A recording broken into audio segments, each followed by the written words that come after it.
Tell me, how does it feel to be a new team at USA Club Championships? It's really exciting. This has been a really exciting season. While we are a new team, most of us have been here before. I think all but two of us have been here before, so we're excited. How did the combo work from box and rear air? How do you guys make that happen? It was a pretty involved process. A lot of talks, a lot of tears, a lot of phone calls, a lot of laughter. So it was a complicated process, but everyone feels really good about it now, and the new energy that's here is pretty awesome. Awesome. And who is Molly Brown? Where did that name come from? Molly Brown was a woman who lived in Denver and Leadville, Colorado, and she did a lot of work, a lot of social work, fighting for labor rights and women's suffrage and that kind of stuff.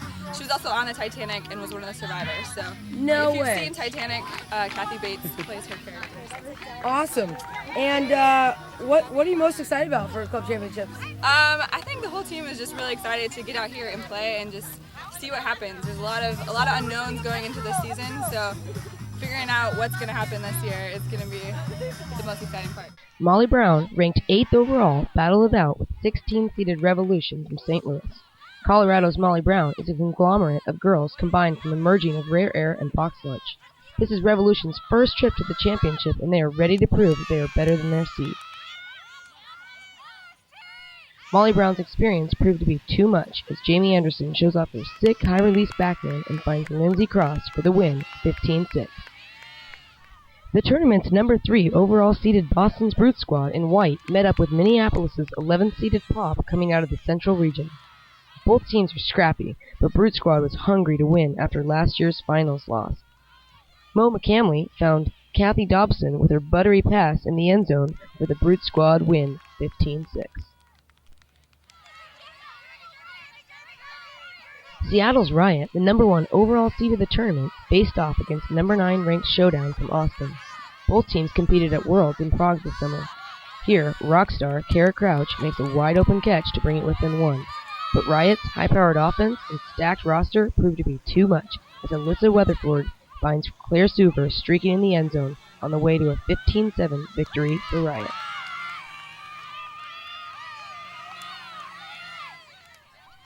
In Pool C, the number 6 overall seeded Traffic in white collided with number 14 seeded Ozone from Atlanta.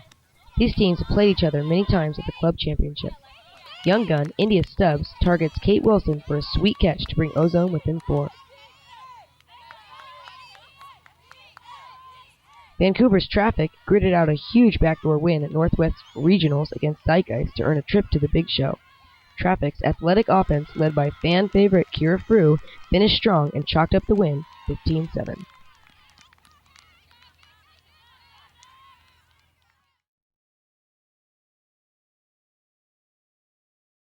Second round play saw the number 2 overall seed Fury and winners for the last 4 years take on number 15 seeded Storm from Montreal. Storm won Canadian Nationals this year and were hoping to cause some turmoil in their first ever USA Club Championships against the Bay Area powerhouse. Storm could feel stoked for scoring 7 points on these girls, but Fury proved to be too much. The ending came with Slap connecting with a wide-open Nancy Sun for the game winner and a score of 15-7. The 4th-ranked Capitals from Canada in black pleaded up against number 13 San Diego Safari, who nearly pulled off an upset in round 1. Char Stute, doing what she does best, throws a long bomb and connects with number 11 Iris Leung to bring it within 3. The Capitals utilized their aggressive hammer movement in this game, while all-star Anne Mercier demonstrates perfect breakmark technique and finds her teammate Marie-Céline Alexander for the upwind game winner and a final score of 15-10 Capitals. The second round of Pool D found the number 1 team out of the Mid-Atlantic Scandal and 5 seed overall, taking on New York's number 12 ranked Bent. Bent, in white, is only in their 2nd year of existence and are ready to make some noise at the big dance, while Scandal wants to prove that the Mid-Atlantic girls are the real deal. This was a good game with scrappy plays on both sides. Here, Jenny Fay manages to take down 2 Bent defenders and demonstrates great vision to find her teammate Jill Bingham on a nice curl-around cut for the scandalous win, 15-10. Pool B's 2-3 matchup included Phoenix in blue, the number 7 seed out of North Carolina, playing number 10 ranked Chicago's nemesis from the Central Region. Phoenix is North Carolina's new team with a new attitude. but both of these teams are feisty and know how to win. Here, rockstar Kate Foster toes the line to tie the game at 7. Nemesis rocked the second half in one of the best games of the day as Chicago lifted in for the upset win, earning themselves a spot in Friday's power pools. Well, our main goal coming into this tournament was to just play our game. Last year we really let the nerves get a hold of us, and we felt like we kind of dropped the ball, or the disc, so to speak. But this year we came in and we're like, we're just going to play our game regardless of who's on the line. So that was our goal, to look across the field and just see another Ultimate player and play what we had been playing all season. Awesome. And you guys really took over in the second half of that game. What was discussed at halftime, or what changes did you make to make that happen? I really feel like the comeback for us came actually a little bit before halftime. After we went down 0-2, we decided that was it. We got out our jitters. We needed to come and, like I said, revert back to plan A, which was to play our game. So we discussed tightening it up, remembering what got us here in the first place, and really implementing it on the field. Awesome. And what would you say your team's secret weapon is? Totem animals, without a doubt. Without a doubt. Awesome. Most specifically, Panther. Shout out to Panther. Thank you very much. Awesome. Bay Area's Fury and North Carolina's Phoenix met face-to-face in the third round of play. Phoenix had their backs against the wall and looked motivated for the challenge of facing the champs, and took the early lead 5-3. Fury's Amanda Leahy decided it was time to fire up her team with hands down the best play of the day and this monster grab. Are you kidding me, folks? Fury ended up winning the game with a score of 15-8.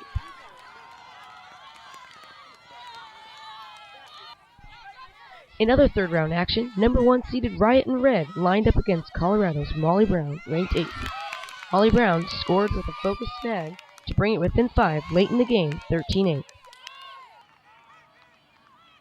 Superstar Miranda Roth makes a nasty bid and finds the studly Gwen Ambler, who backhands it to Felice Cardenas as Riot closes out the game with the win, 15-9, and goes undefeated on day 1 of USA Club Championships.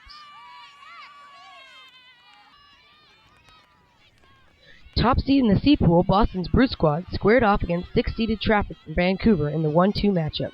Brute Squad, rocking the black jerseys, gets an incredible catch by Hannah Kawhi, who throws it to space as her teammate Stephanie Barker helps her avoid conservation of greatness on this fantastic hustle play. Brute Squad walks away with the win, 15-10, and goes undefeated on day 1 of the club championships. This game between Washington, D.C. Scandal and White and Canada's Capitals turned out to be an intense battle and absolutely earned Game of the Day honors. These two teams made me feel proud to be a women's Ultimate player today with the fire and drive they brought to the field. Scandal's Taryn Price grabs the goal to tie the game at 11. Caps and Scandal fought hard, trading points all the way to 14, but it's Jose Guibor's snag that wins the game for the Capitals 16-14 and helps them have an undefeated day.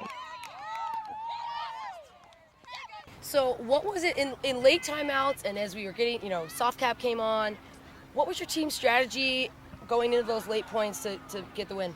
Yeah, we stuck with the plan that was the plan from the start. Lots of cycling. We've been working a lot on our cycling, our movement of our cutters. Our handlers are more dynamic now. We've been working on that all fall. So I think just sticking with the plan and truly just not giving up. We've worked so much on the team as a unit, from the sideline to the players on the field. So it was so important just to keep that unit together. They threw a trap zone on you guys late, but I mean, I'm not sure they know you have Anne Mercier. So did that bother you? Do you guys like playing zone O? We love playing against the zone O. We've got a couple different looks we've been working on to get around the zone, get through it. So we worked through the game on what was working. So as it was coming, we were pretty happy to play against it. So you're going into the power pools tomorrow. What would you say your team's secret weapon would be? Again, I would say sticking together as a unit. We've worked really hard this fall, post-Worlds in Prague, to come together as a unit and stick with the game plan. The minute we get away from the game plan is the minute we get a bit scattered, so we really work on keeping control of the game even when we're trading points, and I think this team showed a lot of poise doing that. Awesome. I might beg to differ and say it's you, but oh well. You're about to play the 4-time defending champions, which you have not played all year long. So what, and we've got some wind here, and these guys are well known for zone. So what is the What is the plan? How are we feeling? What are you thinking? Well, it's Sarasota today, finally. Yesterday we didn't have this. So our coach did a great thing, which is that we're not each playing Fury's legacy. We're each going to be covering one girl at a time, and so our goal is to match up athletically with each girl that we're playing and not think about this entity of Fury, because I know a lot of those girls and they're fantastic, but we have really good athletes as well, and we're excited to see them and try them, and we're happy because we don't get to play a lot of West Coast teams, and especially not ones of this caliber all that often. So right, and we want to see how we stack up. Awesome. And what would you say that your team's secret weapon is? I think we're pretty transparent. We like to work out. We spend a lot of time at the track. We're pretty convicted about that. We have a lot of people who can jump really high. That's what I would like to say. I have noticed that you guys are super athletic. Springy is a word I'd like to use. Awesome. So that's it. Well, good luck. Yeah, thanks. The Fury Scandal matchup ended up being the most exciting game of the round. This was their first meeting of the season, and Scandal was pumped to try their hand against the West Coast powerhouse. In this awesome play, rockstar Octavia Payne rips it to a speedy Crystal Davis, who makes an exciting catch in the end zone. Scandal would end up being the first team at club championships to take half on Fury 8-6. The second half was a different story, and even with athletic plays like this one from a stretched-out Sandy Jorgensen and a great second effort by heartbreaker Kayla Jorgensen, Fury was able to rely on solid second-half play to grind out the win 15-10 and remain undefeated at this year's club championships.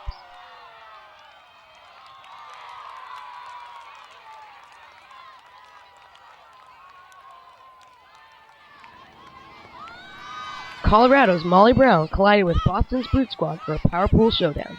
In this exciting first play of the game, Kath Radcliffe ripped a sick backhand to Leah Borschoen, who makes a nice grab in the end zone. Brute's star veteran handler Vivian Zayas puts up her own dirty backhand and finds Kathy Dobson streaking near the end zone. Kathy decides it would be fun to hit her twin sister Chrissy for the goal. Brute Squad manages to hold off Molly Brown's late comeback attempt and walks away with the victory 15-12.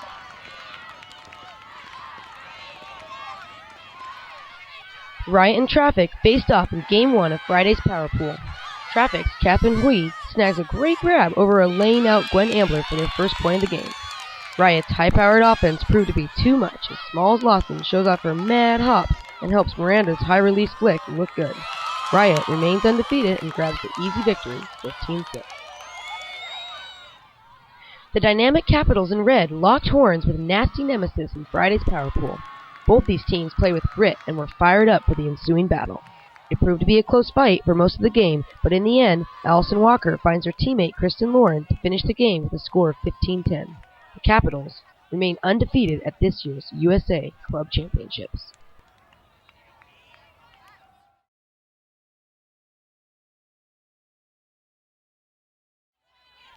The last round of Power Pools featured Fury and Capitals, who were both undefeated thus far. Anne Mercier went deep into her bag of tricks to bring out a high-flying blade that connects with Kristen Lauren to pull the game within 5. Fury proved to be too much. They ended the game on a fantastic give-go play, with Megan Scholhammer finding a horizontal Lakshmi Narayan, who snags one of the best catches of the day and wins the game for Fury 15-7. Seattle's Riot in red cleated up against Boston's Brute Squad in Power Pools. Riot players Drew Johnson and Allison Tiemann showed off their low-release flicks to find Gwen Ambler in the end zone. Brute Squad struggled to find an answer to Riot's many skilled hooks as Caitlin Cordell busted deep with a stylish hairstyle and runs down an exciting catch in a heavy crowd. Riot punches their ticket to the quarterfinals with an easy victory over Boston, 15-7. The Power Pool face-off of Scandal versus Nemesis proved to be an athletic, fast, and spirited game. Scandal's Octavia Payne, who has been a force to reckon with all weekend, extends for an athletic catch from veteran teammate Joanna Newman. Scandal wins the game 15-10 and earns a well-deserved spot in the quarterfinals tomorrow. In second-round Power Pool play, Canada's 6th-ranked Traffic battled it out with 8th-seeded Molly Brown from Colorado. Each team was in search of their first win of the day. Here, Molly Brown moves the disc well and tries to make a run late in the game with an athletic catch from number 10, Lindsay Croft. However, all traffic lanes were open and Molly Brown's ship had sunk, as Traffic was able to cruise to an easy 15-3 victory and earn a slot in tomorrow's championship quarterfinals. It was a must-win game. Our goal was to go straight to quarters. We did not want to play pre-quarters. Yeah.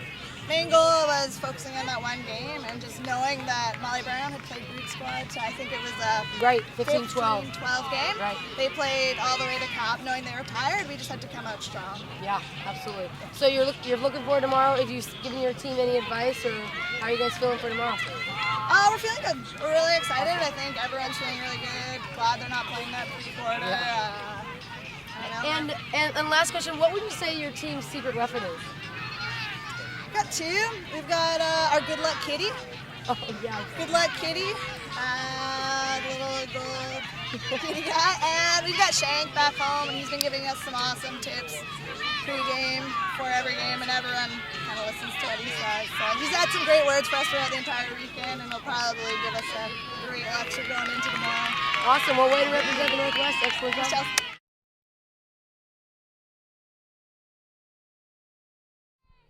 The pre-quarter action included 7-8 matchup of North Carolina Phoenix and Colorado's Molly Brown.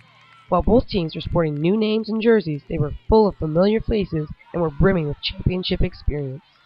This game was tight early on, with both teams getting upwind breaks. Here, an explosive Kelly Tidwell runs down a huck and locates her open teammate Tanya Reitz in the end zone to go up by 5 late in the game. Molly Brown showed great heart, having already dealt with 2 losses on the day, as they patiently worked the disc. And Kath Radcliffe makes an excellent end zone cut as her teammate Anna Shaw lays it out for her to run onto to help Molly Brown pull within 4 and keep their quarter's hopes alive. However, Venus's explosiveness and pinpoint hucking proved to be too much, as rock star Leela Tunnell puts it up for her favorite target, super speedy Kate Foster, to close out the win and earn a deserving spot in the quarters tomorrow.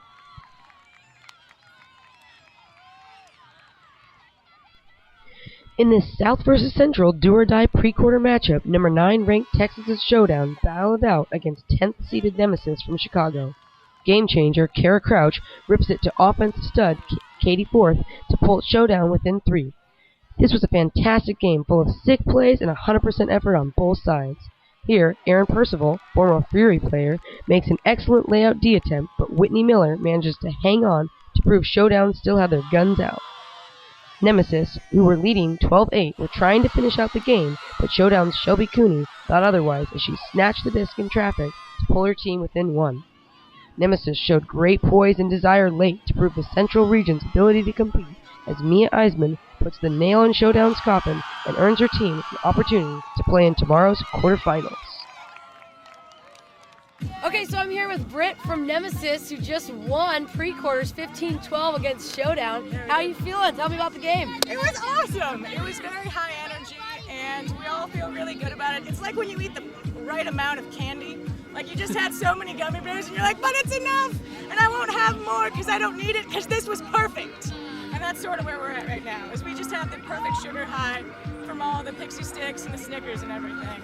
Awesome. Yeah. And so maybe it was the candy, but what else do you think it was? It seemed like in the second half of this game, you guys just turned it on.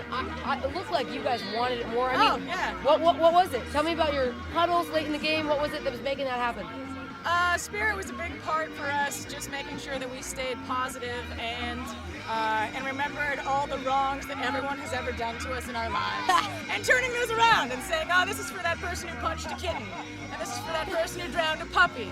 We're going to fix everything by winning this half. And I think we did. So congratulations, world. We just gave you world peace. I hope. We'll check in on that. That's someone calling the Middle East right now.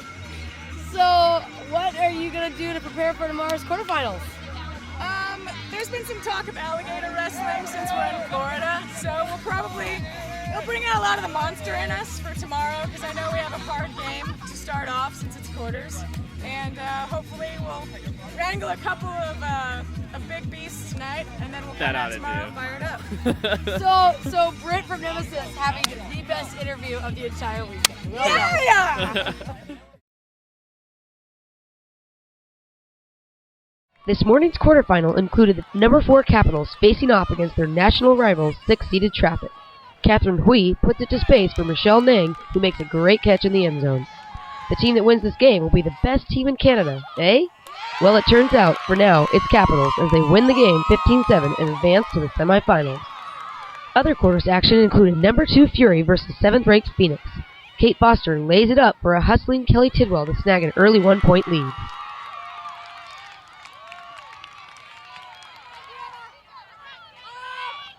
This game was intense and action-packed the whole way, but Fury's disciplined offense kept them with no losses at the big show as rock star receiver Alicia White finds one of this game's superstars, Manu Rajali, streaking to the end zone.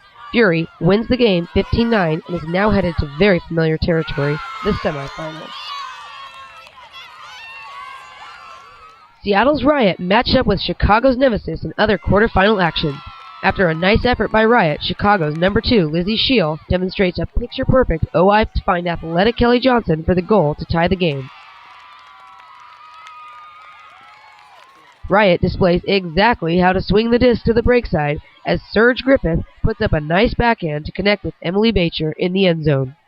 Riot chalks up the win 15-7 and stays undefeated in the club championships. The most exciting quarters was the battle between Boston's Brute Squad and Washington, D.C.'s Scandal. This was a game with tons of upwind scores like this one. Octavia Payne wanted to show off her teammates Taryn Prince's mad hops and tie the game at 6s. However, Brute Squad's championship experience proved to be too much as Vivian Zayas finds Lauren Nelson for the win to ensure there's no scandal at this year's semis. Brute Squad continues on in the tournament. All right, so I'm here with Slap and Shmi from Fury, who are sitting at this tournament undefeated thus far and heading into the semifinals. How you feeling? Tell me about your tournament so far. You know, we've had some close games and tight games, but I think that we're on our upswing right now. We're really excited about going into semis right now against Brute. Awesome. I've noticed in both your quarterfinal game and yesterday against Scandal, you guys kind of had a little bit of a slow start and then came out and dominated in the second half. Is that Maddie Sing's word at halftime, or what's happening there? I think after half, we've been getting turns on teams, I think in both halves, and sort of like taken us a couple more points to get the offense going off the turn. So hopefully that's all that's going on. Awesome. And what's the plan for semifinals? How are you feeling? How do you like your matchup? Tell me. You know, Brute is a great team. We've seen them before, and there's just, I mean, you got some history between Brute and Fury already. Right. We love playing this team. They're both a very physical, fast, aggressive, athletic team. We have our strategy team going. I'm sure they've gotten the matchups going. Everyone knows everyone on this team, and we're just excited to come out and put out a good game. In exciting semifinal action, number 1 Seattle's Riot squared off against 4th-ranked Capitals from Toronto and Ontario. And with a ticket to finals in sight, both Riot and the Caps were ready to lay it all on the line. Emily Bacher rips an enormous backhand to a full-speed sprinting Serge, who manages to run down the disc past a horizontal Anne Mercier and take an early 2-point lead. In one of the sickest plays of the weekend, Anne Mercier showed her throws are a step above as she unleashes a cross-field hammer to a wide-open Sonia Komenda to tie the game at 4s. This aggressive back-and-forth battle continued as Miranda Roth floats her flick to a high-flying Serge Griffin to tie the game at 7s. She absolutely was the MVP of this game, as you can see from these game highlights. Late in the game, Shannon O'Malley fired up her team with an extremely athletic and exciting D in the end zone as Riot proceeds to demonstrate perfect break side offense and move the disc quickly to once again find electric Serge open in the end zone and tie the game for at least the 5th time.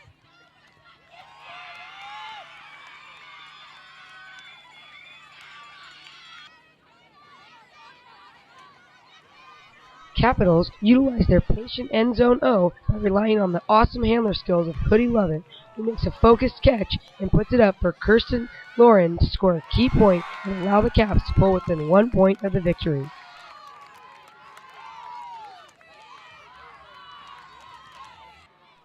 Sensing that they could make their first finals appearance, Capitals fought hard in the final point.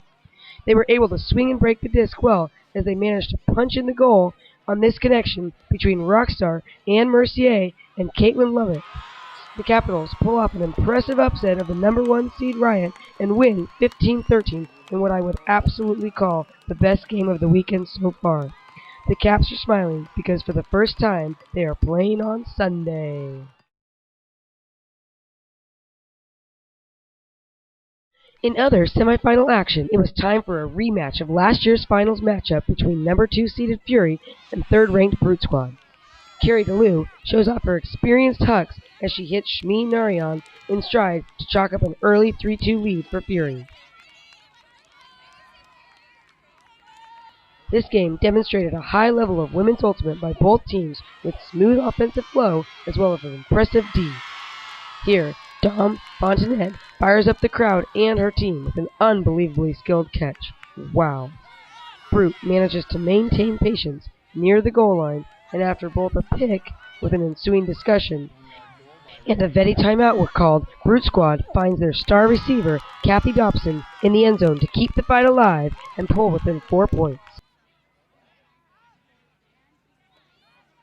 This game had numerous studly Ds as V.Y. Chow athletically drops off her girl to get a timely D for Brute.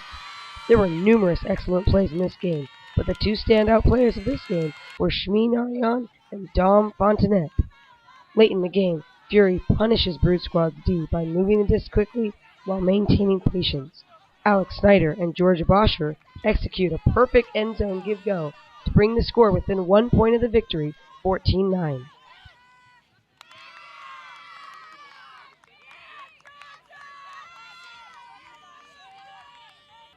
Brute Squad fought so hard with their well-executed offense to score the next 2 points, but it would prove to not be enough as Cree Howard stretches out to find KB Brimacombe with a game-winning goal and a chance for Fury on Sunday to win 5 championships in a row to maintain their world domination status.